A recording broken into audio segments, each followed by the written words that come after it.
Jewish life was like anywhere else in Europe. The people were mostly observant people. Holidays, observed the Sabbath, went to shul, kept kosher, most of them.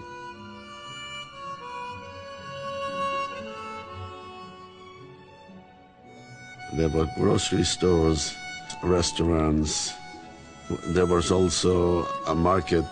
People used to put up stands to sell suits, shoes, all necessities for people's everyday life. We went to school, came home with homework, had to practice the violin. We were lucky, you see. We had the season change. We have rain and snow. So what is the kid to do? You stay at the home, and what shall you do? You read a book. And that was a blessing. We observed high holidays. I went to Hebrew school, would go to services, because I would see my friends there. We would light candles at Hanukkah, but other than that, we were very much assimilated.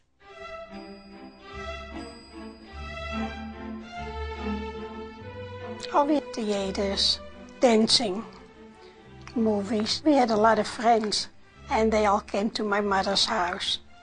My mother's house was always open for everybody. My dad worked as a salesman. He came home once a week. He left Monday and came back Friday. My mother took care of us. She was a good cook, good baker. She baked her own challah and little breads for Friday night. She made a chicken soup.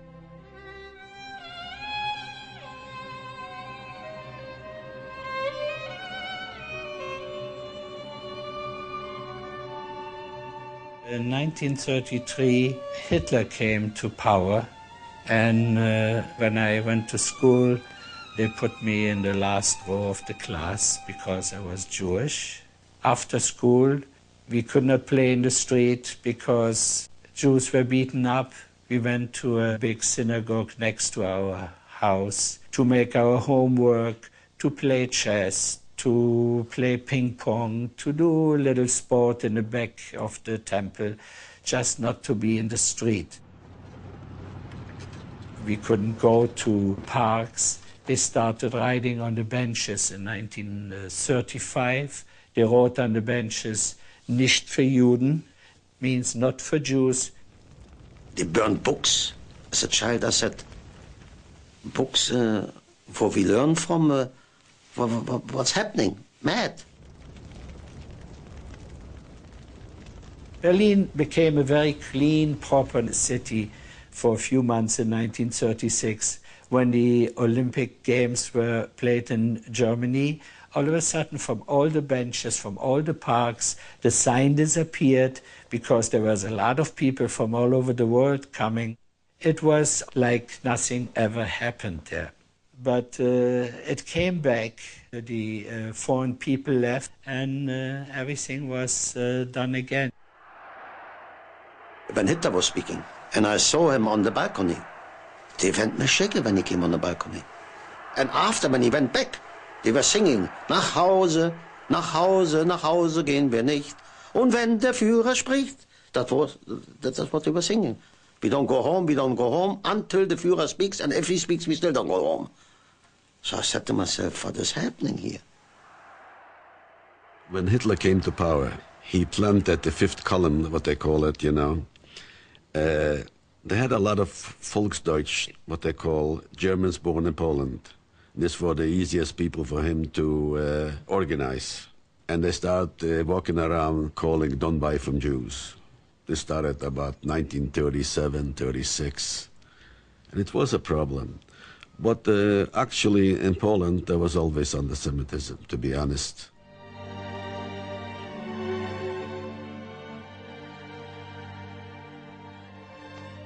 On November 9th, 1938, in the morning, all of a sudden, we went out to school and we saw smoke and fire.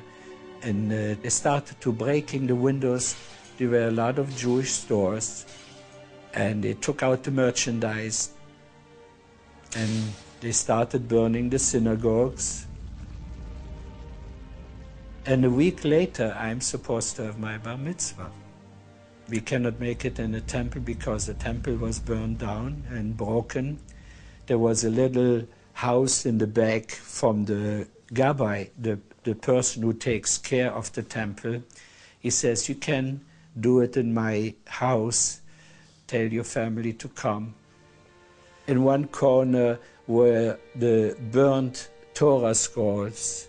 They were laying on the floor.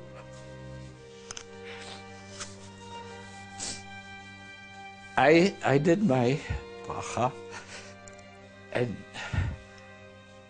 I did what I have to do for my bar mitzvah. The rabbi was standing, crying, told me never to forget.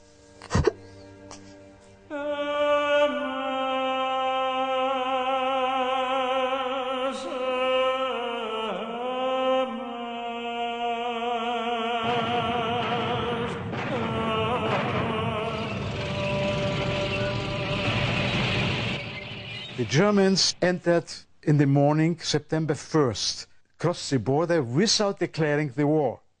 But the night before, they bombarded all Polish airports. For this reason, not one Polish airplane could go up and fight the Germans.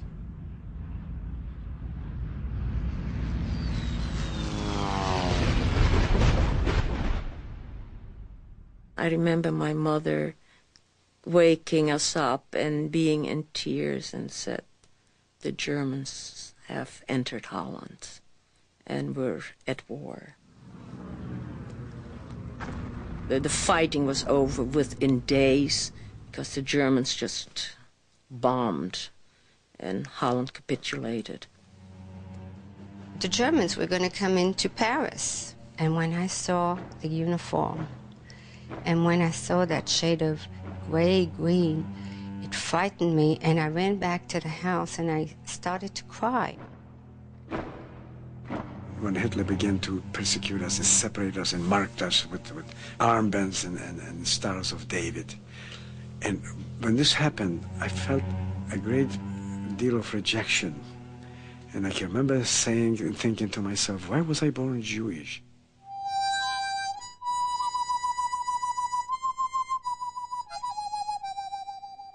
Racial laws almost immediately took effect.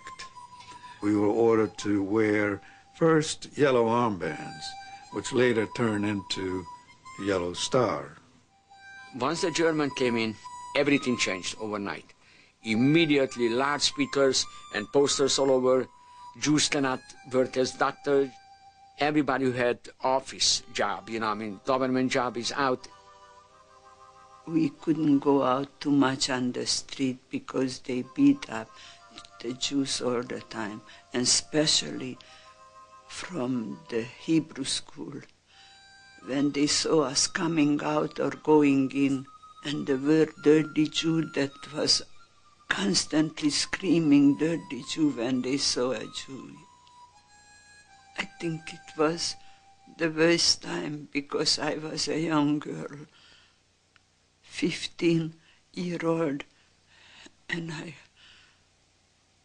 needed friends and needed to go out, not to stay in the house constantly. The Germans announced that they needed 2,000 young men, and they needed them with college educations, preferably fluent in 2 out of 3 languages, Russian, Lithuanian, and German, and that these people would be given a chance to do easy work, research at universities and so on. And it sounded absolutely marvelous. So anybody who had any protectia, any pull, tried to get in those 2,000. And then the day came and they marched out the best and the brightest we had. And they took them to a place called the 9th Fort, which was about 10 miles out of the city, an old World War I Russian fortress. And this is where they were killing people. They were bringing in people there from Lithuania, but also from Germany and from France and from all over the place. And it wasn't anything sophisticated, just machine guns and bulldozers and so on. So they killed the 2,000. They were never seen again. The Warsaw Ghetto was formed, and they started putting people from all over. And we were told, we're going to move to the Warsaw Ghetto. This was beginning of 1940. The Judenrat told us to put in everything in suitcases. You couldn't take any furniture. You could only take what you could carry. They took us into this post office where the SS was staying. They took everything away, beat the hell out of us, and told us to go. When we came into the Warsaw Ghetto, you saw already people dying in the street. It was not a nice picture, you know. If you put 500,000 people in a ghetto and you don't give them, people that went to work, they took commandos, they called a commando, they took 200 people. They marched them out so at least they got food where they worked on the airfield, building airfields, unloading train loads, you know, with ammunition, all kind of things. And the people that were in the ghetto, what can you do? Yeah, there's no work. The only rations they gave you, even a child couldn't survive.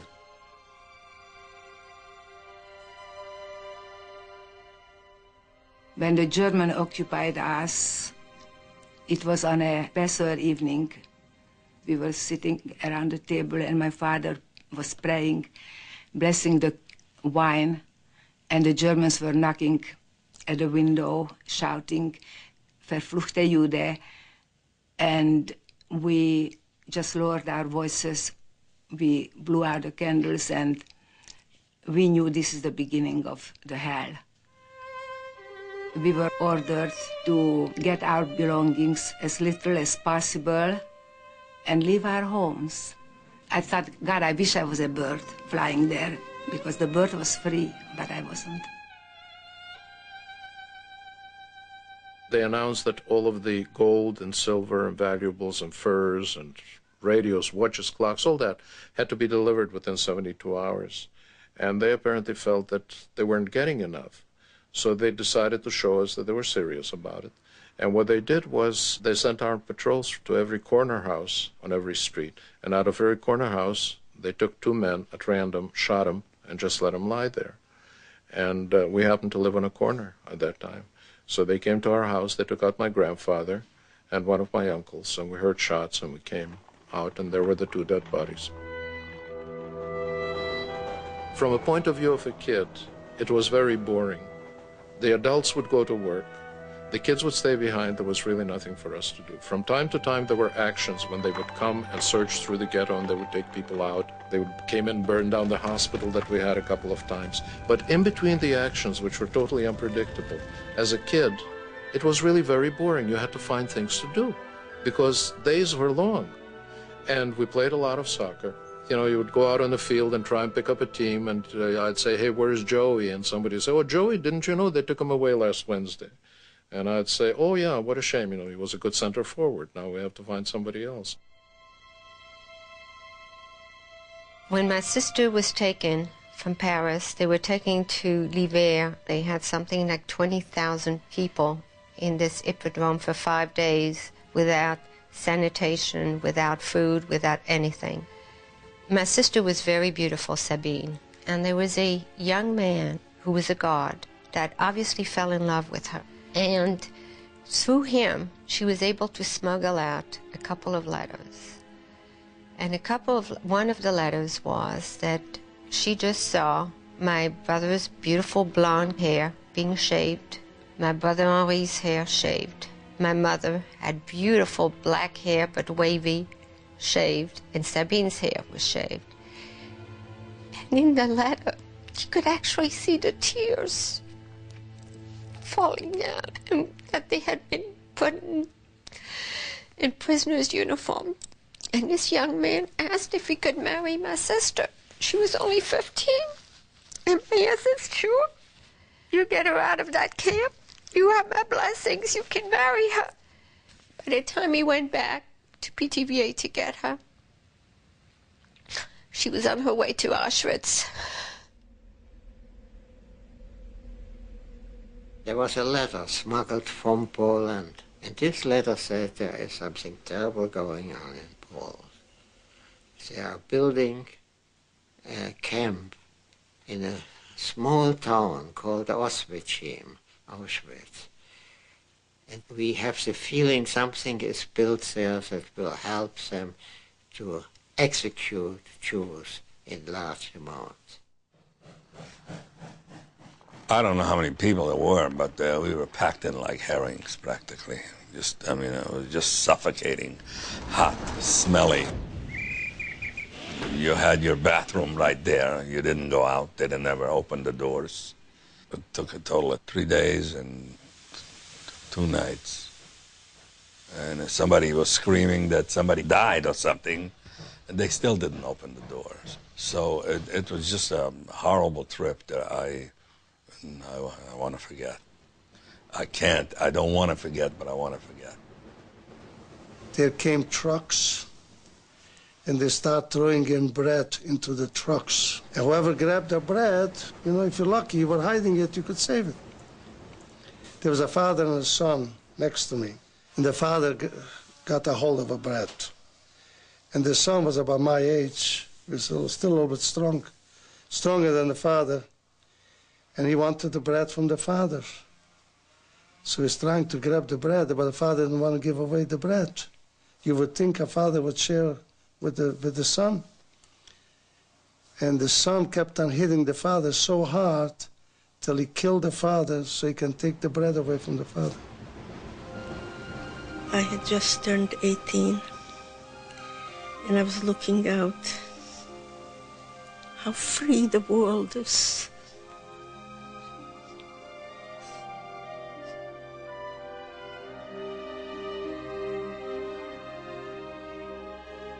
My father was an extremely smart man.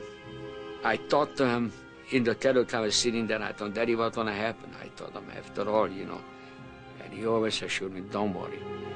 This is the 20th century. They're not going to kill us.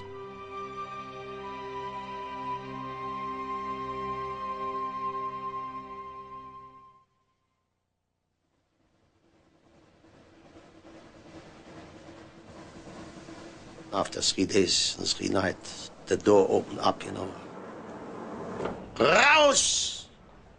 4 o'clock in the morning, Birkenau, the ramp. Raus, so schnell wie möglich, raus! At that moment, we thought we were in hell. Thousands of people were pouring out of this train. The train had no end. I couldn't see the end of it. And there was tremendous chaos. Children looking for parents and mothers calling their children's names. It was impossible to find anybody. I was holding on to my mother's hand, and we were walking together. She was carrying my brother. Suddenly, a whip came down on my hand. I was pulled away from my mother, and she was shoved in a different direction. I started screaming, I want my mother. I want to go with my mother. There was one person, looked like a ranked German with high rank, and he was telling you go to this side, you go to this side, and so on. And later on, we found out the left side meant, or one side meant life, the other side meant the death camp. I see my grandfather standing there from far away, and I said, Opa, and he heard me. Helmut. He didn't think I was coming with him. He said, Helmut, wo bist du? Wo, Helmut? I got near to him. I put my arms around him. I pressed him against me. I said, Opa, I'm here. He said, Helmut, meine Helmut. He was a man. He must have weighed 45 kilos. That moment of strength, what I gave to him, was for me the biggest satisfaction of my life. we were taken into an underground dressing room. And here, surrounded by Nazi soldiers and vicious dogs that were growling and barking at us, we were told we should get undressed, we're going to take a shower. And of course, nobody moved. So one of the soldiers walked over to one of these women and hit her and said, "Take it off." We came out naked on the other side of the shower room and stood there wet, naked from mid-afternoon till about midnight. I remember my sister and I hugging each other for a little body wound. We were freezing. And then at midnight, they took us into this barrack where they shaved our heads, our bodies. They sprayed us with DDT, with pesticide. And then we walked through a door where two prisoners greeted us. One gave us a recycled dress, and another prisoner had a bucket of yellow paint and a brush about 4 inches wide and painted a yellow streak from the top of our shaved head down through our back. This was the identification of being a Jewish prisoner. They pressed the number into my left arm. At that moment, when you get that pressed into you, your dignity, you felt so undignified, you felt so unpractical. In that moment, I felt I was nobody anymore. Because he said to us afterwards, now this is, when you asked your name, this is your number. We were introduced to this overseer who was a capo. You know, all the overseers were called capos in the camp. She was a Jewish Slovakian girl. And I asked this capo, when are we going to be reunited with our parents? And she pointed to one of the chimneys of the crematorium. And she said, "Do you see this chimney?" I said, "Yes." She says, "There go your parents. And when you'll go through the chimneys, you'll be reunited." I looked up to the sky. I saw the stars. And I counted each star, one of my family. I said, this is my Opa, this is my Oma, this is my sister. One of the Polish girls in the barrack started to sing Yiddish. And she was singing the song, "My Yiddish Mama." And I remember we all cried through the whole night. Jüdische Mama, es gibt nicht besser in der Welt. Jüdische Mama,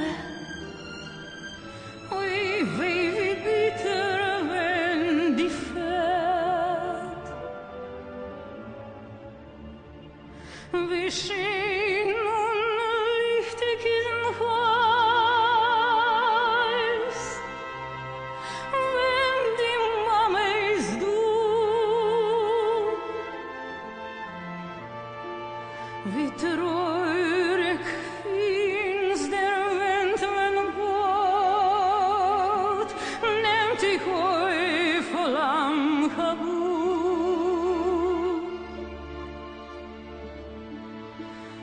Jüdische Mama, jüdische Mama,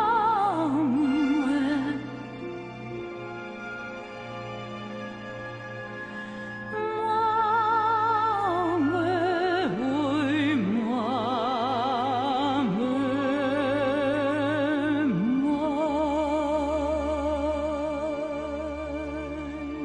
Arbeit macht frei. Work makes free. And the interesting thing, the first thing I saw was there was entrance. I never saw a sign which said exit. Either it was very hot that you were faint, or it was bitter cold. And you know, we didn't have, so we would hold on to each other, and our bodies one would warm the other. We were jammed in. We could sleep never. We could never sleep. But we constantly fought to just stretch a little bit an arm or a leg because we couldn't move. When we woke up 4 o'clock, there was always, they selected a few to go pick up the food for us. We were getting like a soup. It's a little watery, with some grass in it. You could feel the sand under it. We'd go to work 6 or 7 o'clock in the morning. I think we got either a piece of bread in the morning and a bowl of soup when we came back from work. And we worked 12 hours. And we just slept on bare wood. There was no blankets or pillows or anything. And there was no sanitary, there was no water, there was no soap. You were allowed to go wash up quickly once a day, and that was it. Before you went to sleep, they used to dig holes outside. You wake up in the morning, the holes was filled up. They used to kill people at night. They used to take them out for nothing. You see a lot of people, I was young, so I could take it. A lot of people, they was older, they was in the camps. He couldn't walk no more to work. They don't need you there. They shot you for nothing. When you woke up in the morning, you had to stand outside. For hours, it seemed like for hours, they were counting. Counting. And finally the tally was added up. Then they reported to a higher rank German that all is accounted for. But this took hours of counting, and freezing cold, or very hot. They just didn't care. Guards were drunk all the time. Guards couldn't count, which means you had to stand for hours and hours and hours because they were too stupid to count. They played Russian roulette there, not with a gun. It would have been too simple. They lined you up for that famous appel to be counted. And then one of the guards, who had perhaps a bad night or no night at all, would say, every second, every fourth, out into the gas chambers. They marched us in that big room. We had to get undressed completely naked. And then they took us in the room with the holes in the ceiling. See, when they gassed, they let Cyclone B gas through. They told us to sit on the floor. There was no window. The doors were closed. So we started to cough and to choke. And probably from lack of air, we dozed off. And then, I don't know how long we were in, but then they started yelling out, everybody out. What happened is really a miracle. That day, they had trouble with letting the gas through. I didn't know the danger I was in, and I walked over a little bridge, and a man was standing on the door.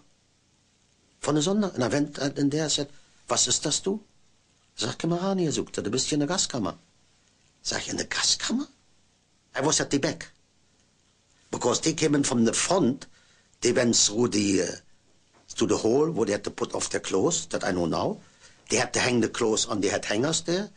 It says there you're going to take showers, sit down, take it easy. The SS was standing there taking kids on their arms. And then he said 10, 15 minutes, you hear them crying and shouting. And after 10, 15 minutes, he said, they open the door again, it's finished. Nobody. And then you see all the strong people on top and all the weak people on the bottom. And the strong ones on the top, he says, they have stomachs full of air or something. You see people that scratched on the walls because they want to get on top of each other. The last death fight, you know, the fight against the death. An SS came to our barrack holding up a violin, and he announced, whoever can play the violin to come to the front room. And I will give to the one who plays to my liking, I will give you food and water. The violin was given to the oldest one among us, and I have never in my life heard anyone ever so beautiful play. But the SS didn't like his playing, so he motioned the couple. One couple took the violin out of this wonderful violinist's hand. The other one picked up a heavy iron pipe and went from behind and smashed his head so hard that he broke his skull, and blood and brains splattered all over the floor. I tried to sneak back in the barrack, but yet a third couple grabbed me and forced me right in the middle of the floor, gave me the violin, and says, "Spiel." Play. Here, that's what came out of the instrument.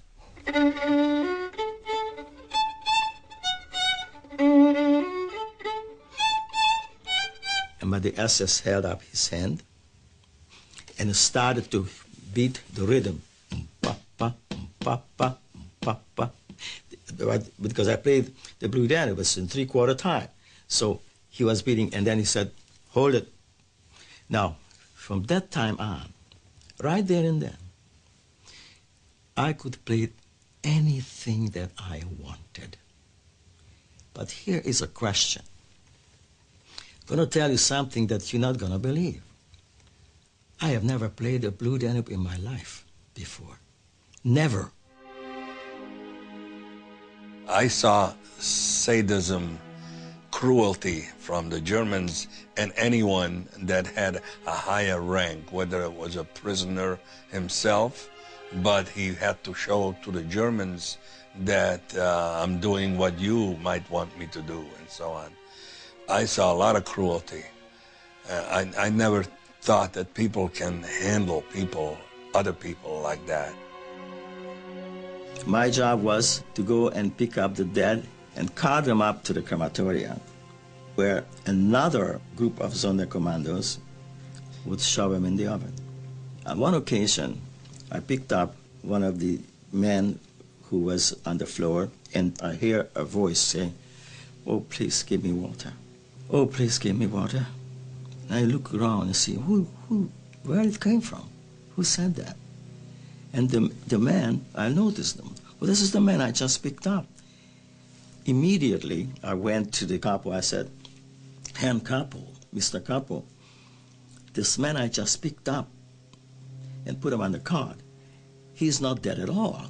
In fact, if we would, he's asking for water, and if we would give him water and a little food, he could survive, and he could come to himself, and it would be very useful because he could go to work." So when we arrived to the crematorium, this couple forced me to be the one who shoves this man into the oven and burn him. And I had to comply with his wish, or else I'll be in it. Now, I have never lived that through. To these days, sometimes I wake up during the night screaming, and I'm seeing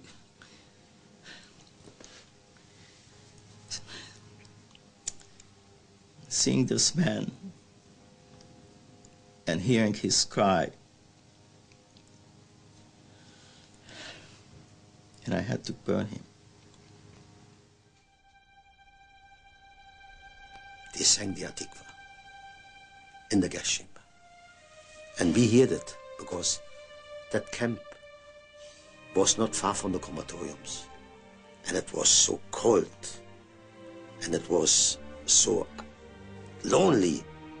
You could hear a pin fall, you know. And we heard them sing the Atikva. The praying from crematorium, from the fire, it goes in the, you heard every time, Shema Yisrael, God, where are you? Where is the promises? Why? I'm a religious man. I believe in you. And this, you know, you never forget in your life.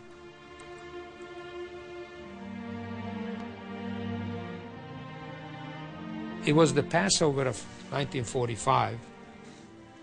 We might be liberated at any time, except the Germans don't allow camps to be liberated with inmates still in place. They usually either kill off the camp or they march them towards the inside of Germany. And we heard rumors of these so-called death marches, which really indeed were death marches.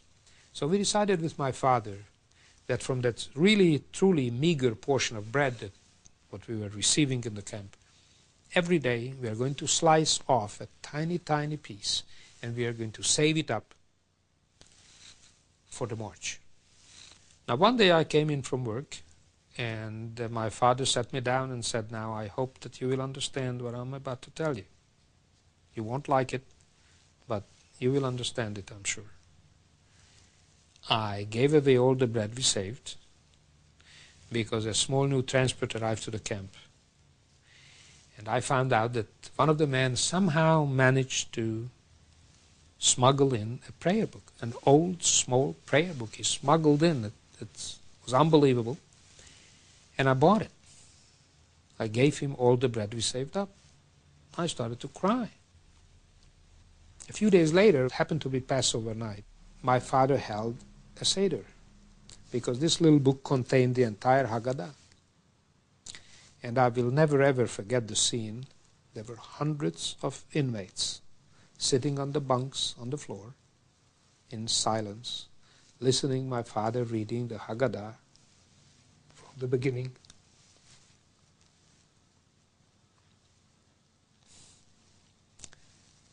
And I'm sure that this instilled some hope and courage and added a little extra strength to these people.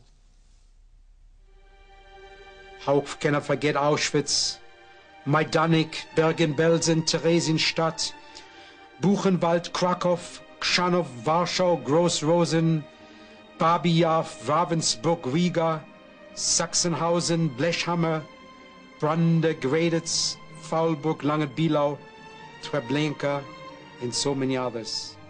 How can I forget Moishe, Yankel, and Rivka, Hans Gretchen, Michel, Robert, Henrik, and so many names. And I hear so many Shema Yisrael, Adonai Eloheinu, Adonai Echad. How can I forget the sound of shovels in the wind that carries the endless sound of Yiskadal v'Yiskadash Shemei Rabbah? It is so much pain to remember, so much pain, but it's so hard to forget.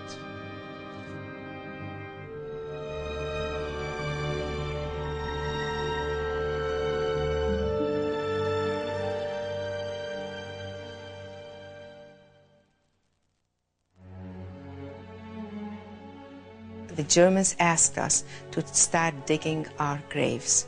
And they told us, you dirty Jews, you're not going to escape. We're going to shoot you before we leave. And so we dug our graves, and every day we weren't sure when will be our last day. And one day we went to sleep, and the next morning we got up, and there was no wake-up call. And we went up, and there were no Germans around. And it was a beautiful day. We realized that the guards had left, the gates were locked, and they were electrified. So we started to dig a ditch under the gate. And since I was the youngest, I got out first. It was a beautiful day, and birds were chirping, and the flowers were out. And to walk alone and not to have to walk in line with guards around us, it was some glorious feeling.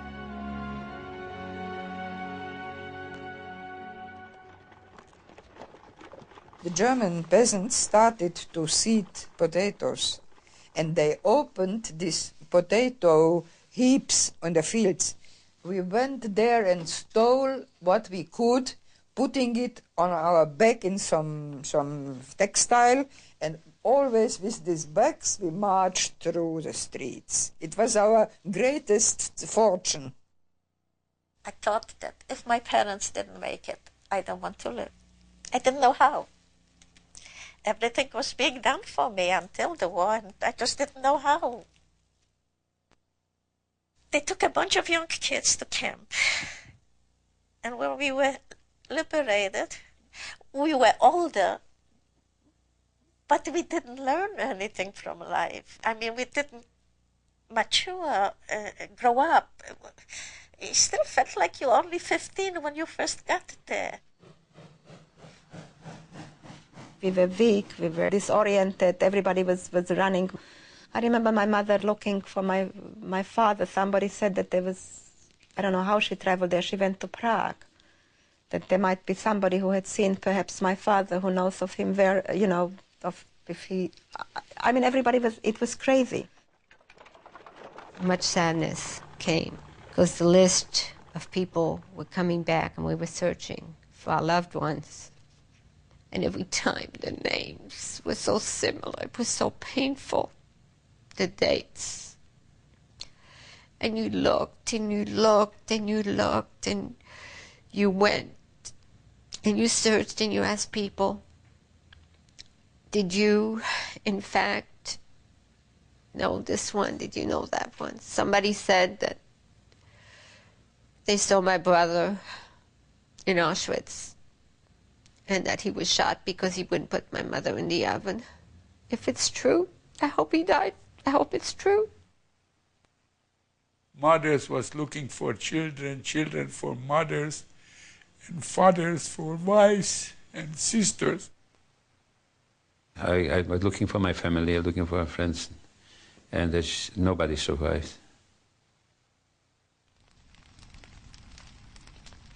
When I came back to Germany after the war, I was going around just looking for trouble. A few boys like me, when still was healthy, and we took revenge.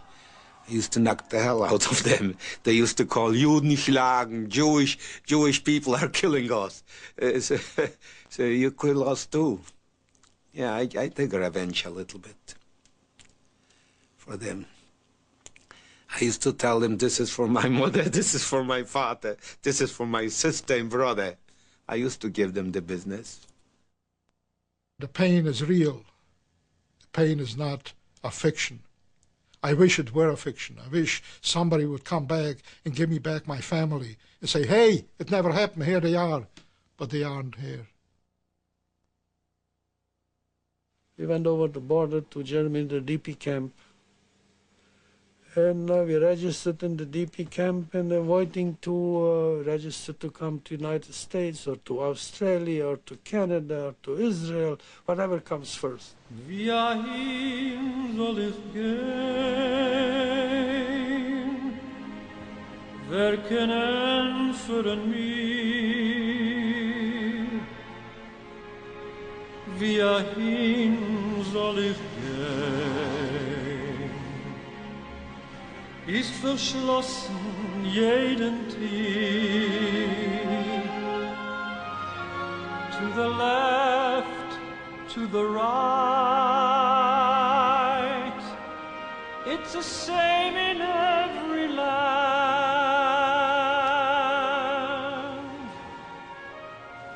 In 1947, in December, when the United Nations declared that Israel will be a state, people that we lost everything. This was the most important thing that I was able to think about it, that I'll be in my own country. I'll be a soldier, I'll be somebody strong. Wohin soll ich gehen? Ist verschlossen jedem Tier. Ist die Welt groß genug, nur Familie eng und klein.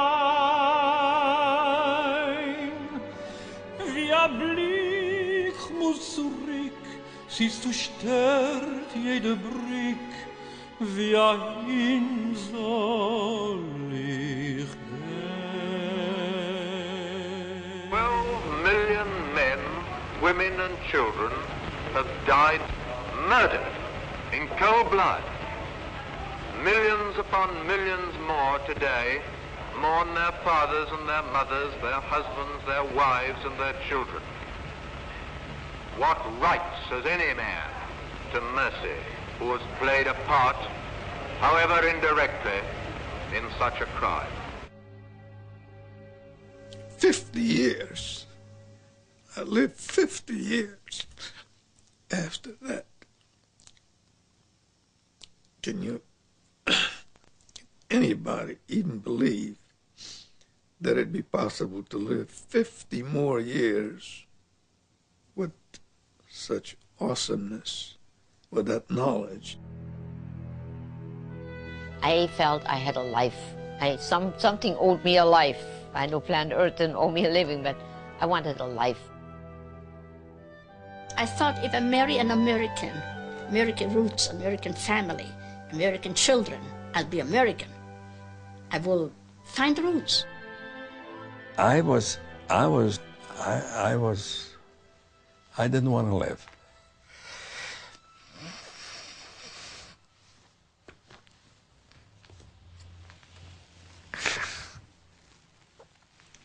I had guilty feelings. Why did I remain alive and not one of my brothers? Or not my younger brother, one immediately younger? I go back to my childhood. I always search it.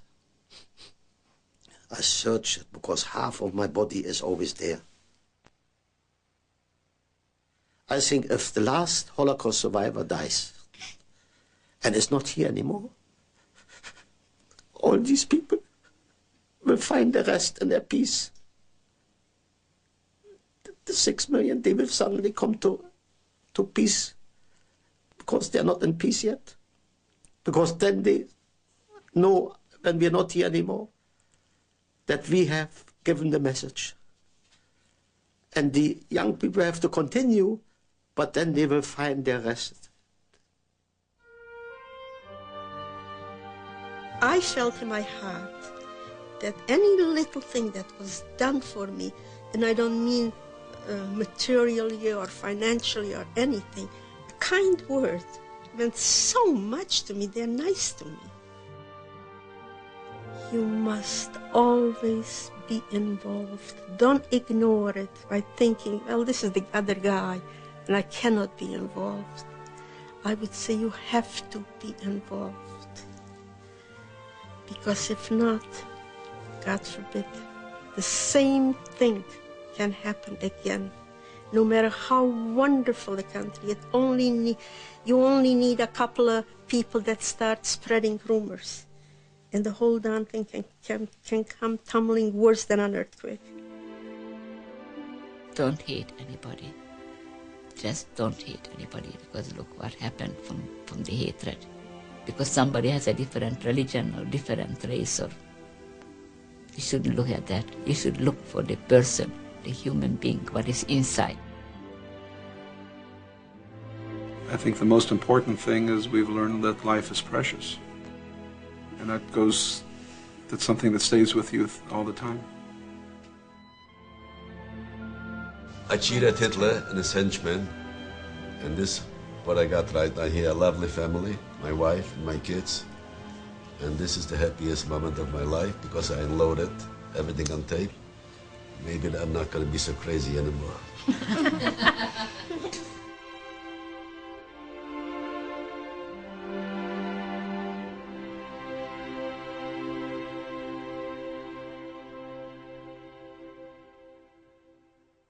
"50 years later, there is still so much that we can learn from the people who witnessed and lived through the Holocaust. Lessons about life and hope and the devastation that can come from intolerance. The interviews you've just seen are only a glimpse into the first testimonies collected by the survivors of the Shoah Visual History Foundation. Shoah is the Hebrew word for Holocaust. And this nonprofit foundation has been established to videotape tens of thousands of interviews with Holocaust survivors, conducting interviews around the world, around the clock, in every language. The foundation is not only assembling an invaluable historical archive, it's using breakthrough computer technology to revolutionize how history and culture of tolerance can be taught and learned for generations to come. And long after the last survivors are gone, they'll still be able to speak with us, and we'll still be able to learn from them. The devastating events of the Holocaust didn't happen to faceless numbers. They happened to people just like the ones you've seen and heard from. Men and women and children with names and faces and families and dreams. People just like us. Listening to them, it's our hope that we can bring attention to the lessons of tolerance and understanding for now and for our future.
As one Holocaust survivor said, "I don't want to forget, but I want to forget."